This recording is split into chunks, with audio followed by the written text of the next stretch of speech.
The rain hammered against the wooden roof of Hut 6 at Bletchley Park, each drop a steady percussion that matched the rhythm of the bomb machines humming in the adjacent room. It was March 1944, and Flight Lieutenant James Thornhill stood before a decoded Enigma message, his hands trembling slightly as he read the German orders for the third time. "They're moving the 21st Panzer Division to Calais," he said, his voice barely audible above the mechanical clicking. Rommel himself signed off on it. Commander Patricia Westbrook, head of the Special Operations Deception Unit, leaned over his shoulder. Her reading glasses reflected the dim overhead bulb as she studied the intercept. Outside, the Buckinghamshire countryside lay dark and silent, oblivious to the war being fought in rooms like this one. "How long have we been reading their traffic on this network?" she asked. 3 weeks without interruption," Thornhill replied. "They changed the rotor settings twice, but Allen's team cracked both configurations within 18 hours. Westbrook straightened, her mind already racing through possibilities. The Germans had no idea their most secure communications were being read in real time.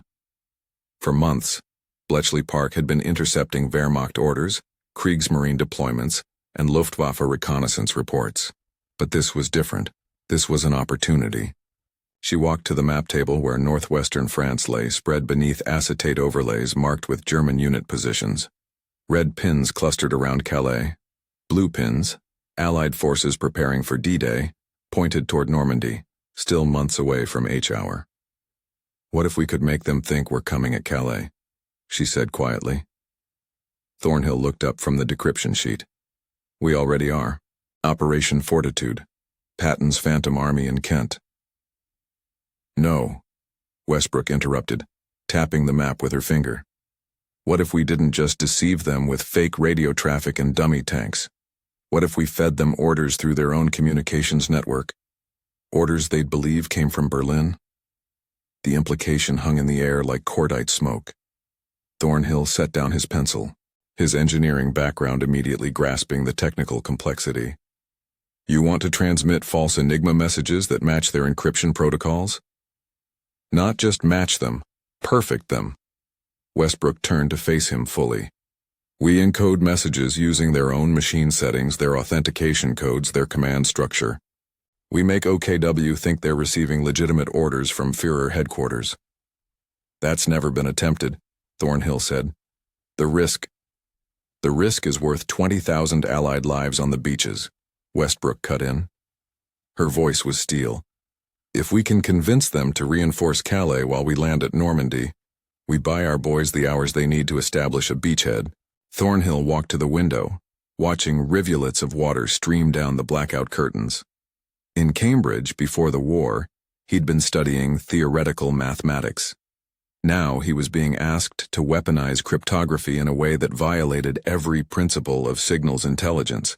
If the Germans discovered the deception, they'd change their entire encryption system overnight. Bletchley Park's advantage, the reason they could read Rommel's breakfast orders and U-boat coordinates, would vanish. "We'd need Churchill's authorization," he said finally. "I'll have it by morning," Westbrook replied. "Start assembling your team. Cryptographers, German language specialists, someone who understands Wehrmacht command protocols. We have 8 weeks until Operation Overlord." She pulled a folder from her briefcase and laid it on the table. Inside were personnel files, each stamped with the highest security classification. "These are the only people cleared for what I'm calling Operation Phantom Wire. Memorize their names. You'll be working in a sealed room. No one outside this group can know what you're building." Thornhill opened the folder. The first file showed a photograph of a young woman with dark hair pulled back severely. Second Officer Margaret Chen, former Berlin correspondent, fluent in military German. The second was a bespectacled mathematician, Dr. Hugh Sinclair, Cambridge, specialist in probability theory and pattern recognition.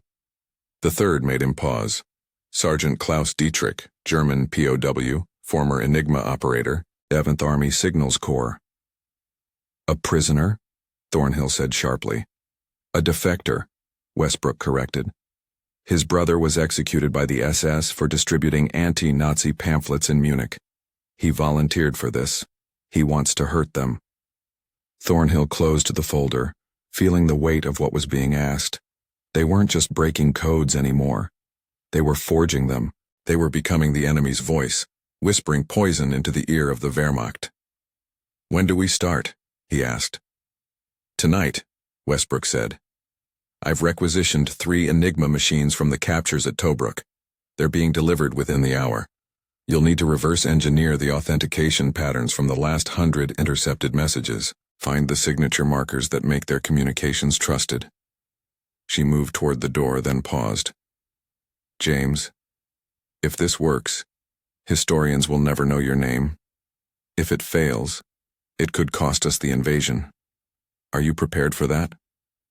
Thornhill looked at the map again, at the tiny coastal towns of Normandy where landing craft would soon disgorge thousands of young men into machine gun fire.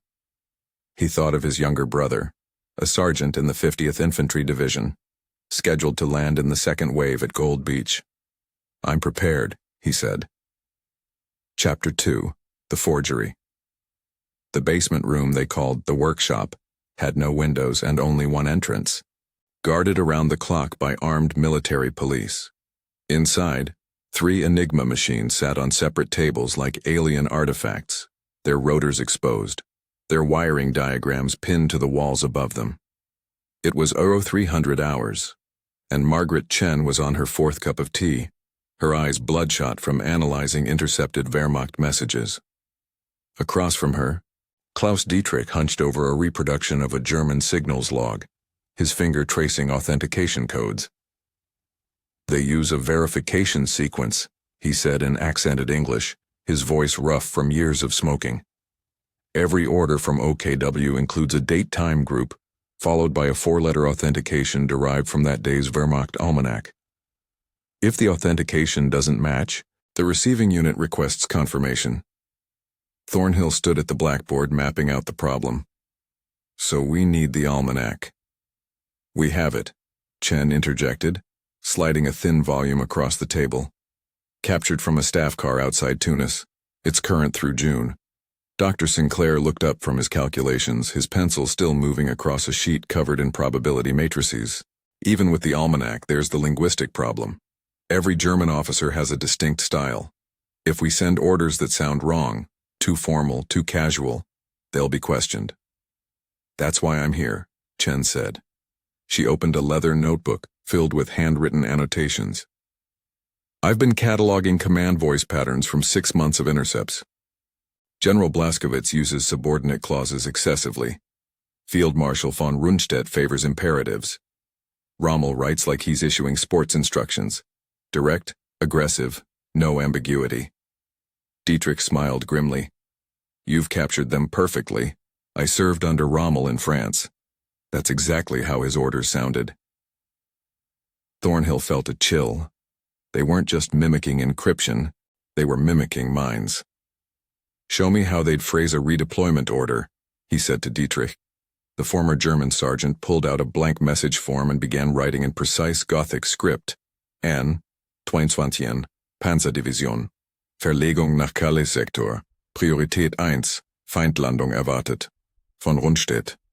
Chen translated aloud. 2. 21st Panzer Division. Relocation to Calais-Sektor. Priority 1. Enemy landing expected.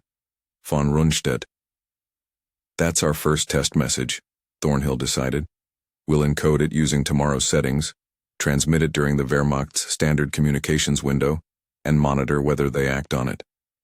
Sinclair frowned. "If they query the authenticity." "They won't." Westbrook's voice came from the doorway. She'd entered silently, carrying a locked briefcase. "Because we're not just sending one message. We're sending a campaign." She unlocked the case and spread out a planning document. Operation Fortitude is already creating fake radio traffic suggesting a massive buildup in Kent opposite Calais. What you're building amplifies that deception. Over the next 6 weeks, you'll send progressively urgent orders reinforcing German units around Calais, requesting increased reconnaissance, demanding fortification improvements. "They'll start to see a pattern," Chen said, understanding dawning in her expression. "Every piece of intelligence will confirm what we're telling them. Exactly, Westbrook confirmed. Their reconnaissance flights will spot Patton's dummy tanks. Their spies, the ones we've already turned, will report massive troop concentrations, and their own high command will be ordering them to prepare for an assault at Calais. By the time we land at Normandy, they'll be so convinced Calais is the target that they'll think Normandy is the diversion. Thornhill felt the elegant brutality of it. They were building a house of mirrors where every reflection showed the Germans exactly what they expected to see. "When do we transmit the first message?" Dietrich asked. "Tomorrow night," Westbrook said, "but first we need to test the encoding. Klaus, I need you to operate the Enigma exactly as you would have in your signals unit. James, you'll monitor the output. Margaret, you'll verify the language sounds authentic.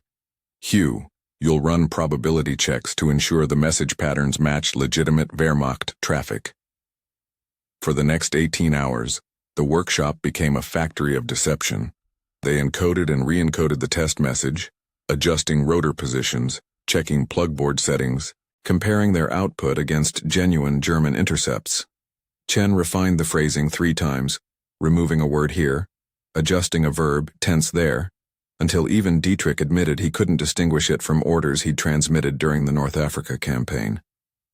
At 22:30 hours on March 15, 1944, Thornhill sat before the radio transmitter, the encoded message ready to broadcast on the Wehrmacht's command frequency. His hand hovered over the transmission key. "Once we do this," he said quietly, "there's no turning back." Westbrook stood behind him, her reflection ghost-like in the dark window glass. There never was. Thornhill pressed the key. The transmitter hummed to life, sending their forged orders into the night, toward German receivers in France who would decode them, trust them, and obey them. In Berlin, the message would be logged as authentic Wehrmacht traffic. In Calais, the 21st Panzer Division would receive orders that seemed to come from the highest levels of German command. And in the workshop at Bletchley Park, 4 people sat in silence, waiting to see if they'd just won the war or destroyed the invasion before it began. Chapter 3. The Cascade. 2 weeks into Operation Phantom Wire, the intercepts confirmed their success and revealed the horror of what they'd created. Thornhill stood in the decryption room reading a genuine German message, freshly decoded by the night shift. His face had gone pale. "They've pulled the 116th Panzer Division from Normandy. They're reinforcing Calais with 3 additional infantry regiments. This is working too well." Chen sat at her station, translating the latest batch of Abwehr intelligence reports. "Their spies are confirming everything we're telling them. There's a report here from an agent codenamed Brutus describing 1st U.S. Army Group preparations in Kent. Massive fuel depots, ammunition dumps, field hospitals being established." "Brutus works for us," Sinclair noted dryly. He was comparing statistical patterns between genuine Wehrmacht communications and their forgeries. As do most of their agents in Britain. The ones who aren't doubled are dead. Dietrich hunched over the Enigma machine, encoding their 9th false directive. His hands moved with mechanical precision, but his expression was troubled. "I know some of these units. The 709th Infantry Division. They're garrisoned at Carentan. We're pulling them away from the actual landing beaches." "That's the point," Westbrook said, entering with fresh intelligence summaries. "Schaeff has confirmed through aerial reconnaissance that German defensive positions around Normandy are being thinned. Rommel is concentrating everything north of the Seine." Thornhill rubbed his eyes. He hadn't slept properly in days. "What if we're wrong? What if they've detected the deception and they're feeding us false responses? What if they're actually reinforcing Normandy and making us think they're falling for it?" It was the paranoia that haunted every counterintelligence operation, the fear that you'd been turned without knowing it, that your enemy was playing you even as you thought you were playing them. Westbrook pulled out a classified assessment from MI6. "Our field agents in France confirm the movements. The Germans are actually redeploying. This isn't a counter-deception. They believe us." "Then we keep going," Chen said quietly. She pulled out a new message draft, written in the clipped style of Field Marshal von Rundstedt. "This one requests additional coastal artillery installations at Cap Gris-Nez. It mentions Allied aerial reconnaissance suggesting imminent invasion preparations. Sinclair reviewed the mathematical probability. It fits the pattern. They'd expect this level of concern given the intelligence they're receiving. But Thornhill was reading another intercept, this one making his stomach turn. It was a response from the 21st Panzer Division acknowledging their redeployment orders. Arrived Calais sector, establishing defensive positions, morale high, ready to throw the invaders back into the channel. These are real soldiers, he said, his voice strained. Following orders they think came from their own command. They're digging in at Calais because we told them to. When the invasion comes, they'll be 60 miles from the actual beaches. That's 60 miles closer to survival, Westbrook replied coldly. For our men, would you rather these panzers were waiting at Omaha Beach when the landing craft doors open? The moral calculus was brutal and unavoidable. Every German soldier they deceived into going to the wrong place was a weapon that wouldn't kill Allied troops. Every fortification built at Calais was a pillbox that wouldn't be firing at Gold, Juno, or Sword beaches. Dietrich spoke without looking up from the Enigma machine. In war, we lie to kill. That's all this is. Just more efficient than bullets. Chen set down her pencil. My father was a missionary in China. He used to say that the measure of a righteous act wasn't in its purity but in its consequences. If this deception saves lives, it will also take them. Thornhill interrupted. German lives. Soldiers who think they're following legitimate orders. Some of them might be like Klaus, disillusioned, wanting out, but trapped in uniform. We're manipulating them toward their own deaths. No, Dietrich said sharply, finally looking up. The people who manipulated them toward death are sitting in Berlin. We're just redirecting them. There's a difference. The workshop fell silent except for the mechanical ticking of the Enigma rotors. Outside the sealed door, the war continued. Submarines stalking convoys, bombers flattening cities, infantry dying in Italian mud. And in this room, 4 people were reshaping the war's outcome with nothing but mathematics and lies. Westbrook checked her watch. It's time for tonight's transmission. We're escalating the urgency. This message will be from Hitler's headquarters directly, warning of imminent invasion at Calais within 2 weeks.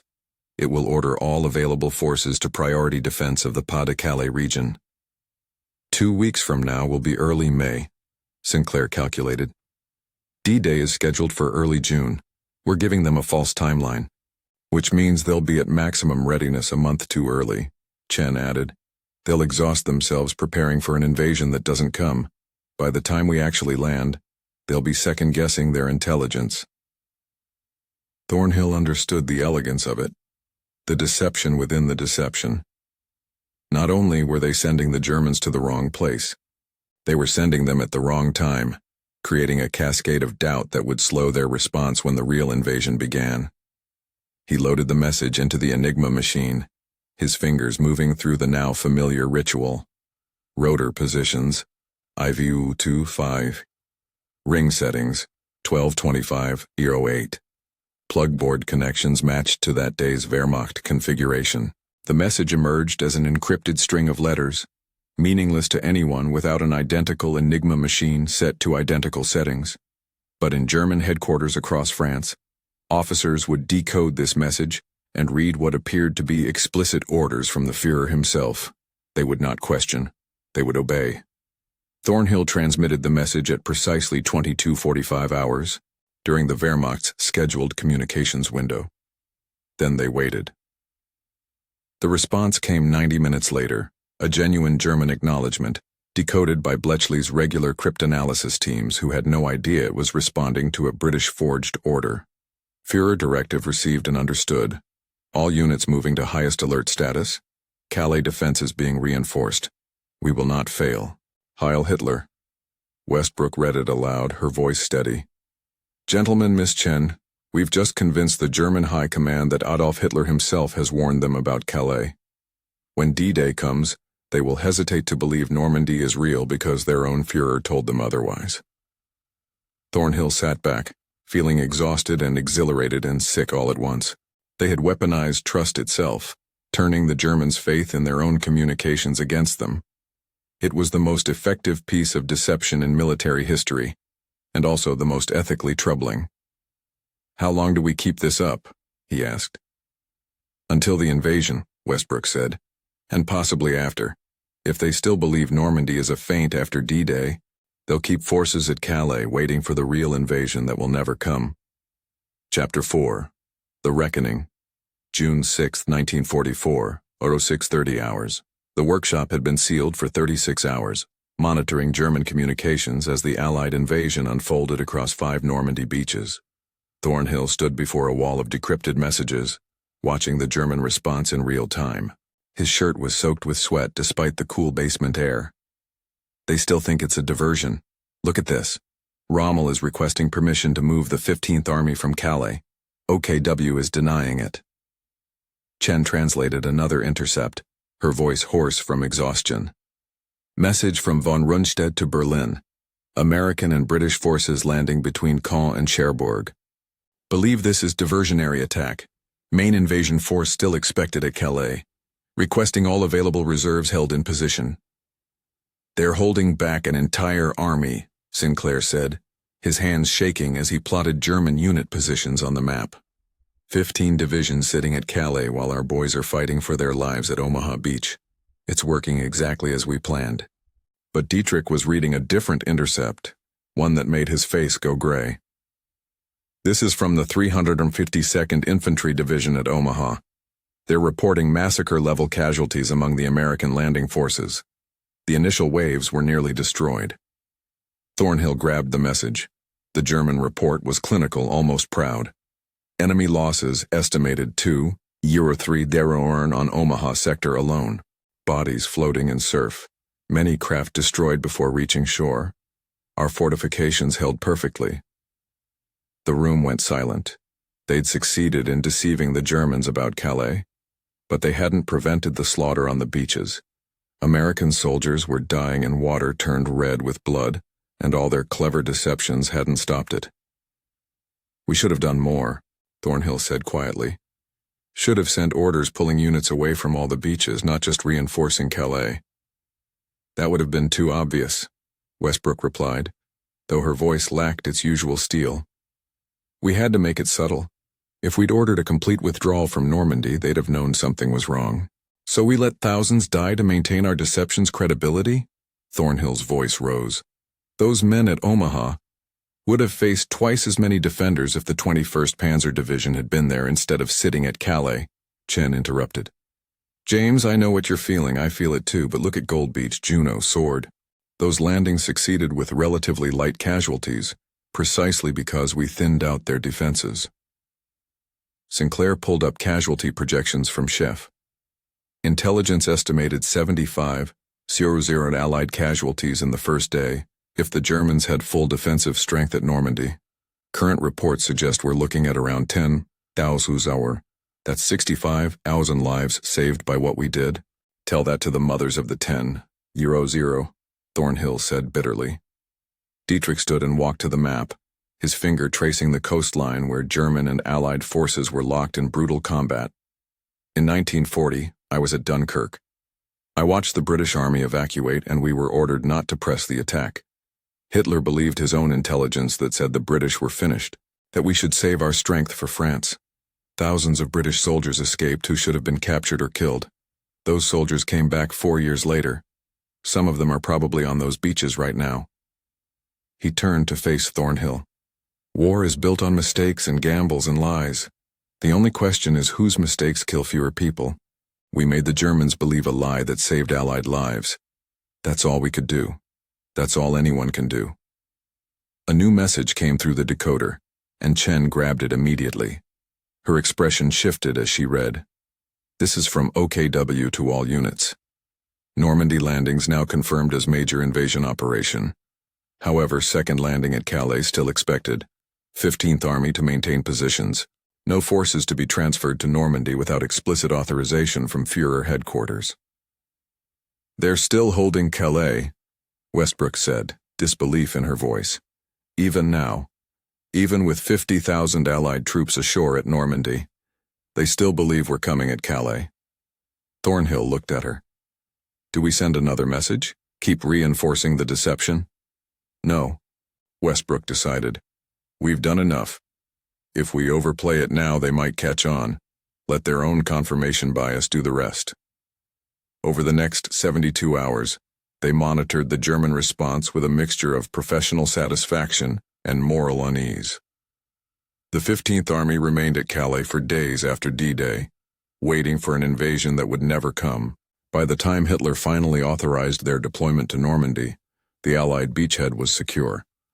The critical hours when the invasion could have been pushed back into the sea had passed.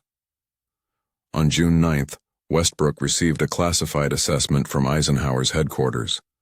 Enemy response to Overlord significantly delayed by apparent confusion regarding invasion location. German reinforcements slower than predicted. Beachhead secured with lower casualties than projected. All factors contributed to success, but intelligence deception played critical role. She didn't read it aloud. She simply placed it in a locked safe where it would remain classified for decades. Thornhill sat in the workshop one final time, looking at the Enigma machines that had been their weapons. They'd killed with mathematics and language, with forgeries and lies.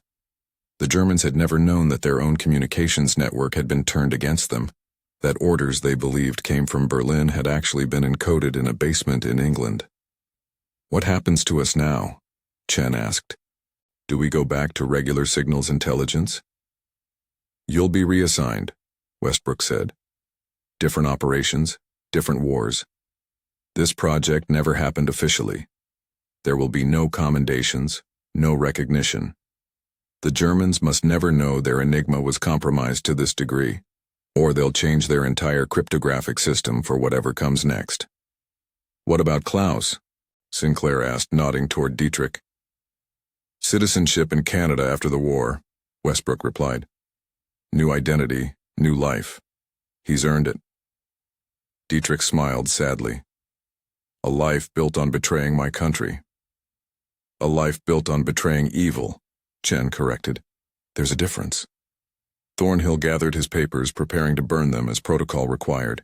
Every calculation, every forged message, every piece of evidence that Operation Phantom Wire had existed would be destroyed. The truth would be buried in classified archives, maybe released in 50 years when everyone involved was dead. Do you think we'll be judged for this? He asked Westbrook as they prepared to leave the workshop for the last time. By history, by God, by whoever keeps accounts of these things? Westbrook paused at the door. I think we'll be judged by whether the world we helped create was better than the one we prevented. The Germans were building concentration camps, James. They were exterminating populations. If our lies helped stop that faster, saved even one life from those camps, then I'll accept whatever judgment comes. They walked out into the June sunshine, leaving behind the machines and the secrets and the carefully constructed lies that had reshaped history. Above them, Allied bombers flew toward occupied Europe. Around them, England prepared to receive the wounded from Normandy's beaches. And in France, German officers sat in headquarters at Calais, still reading their Enigma decrypts, still believing orders that had never come from Berlin, still waiting for an invasion that had already succeeded 60 miles away. The deception would continue for weeks more, not because Bletchley Park sent more false messages, but because the Germans had been so thoroughly convinced that they couldn't accept the truth when it was bleeding on Normandy's beaches. They had trusted their communications too completely, believed their intelligence too firmly, and that trust had been weaponized against them by 4 people in a basement who understood that in war, the most powerful weapon isn't always the one that kills directly. Sometimes it's the one that makes your enemy kill themselves.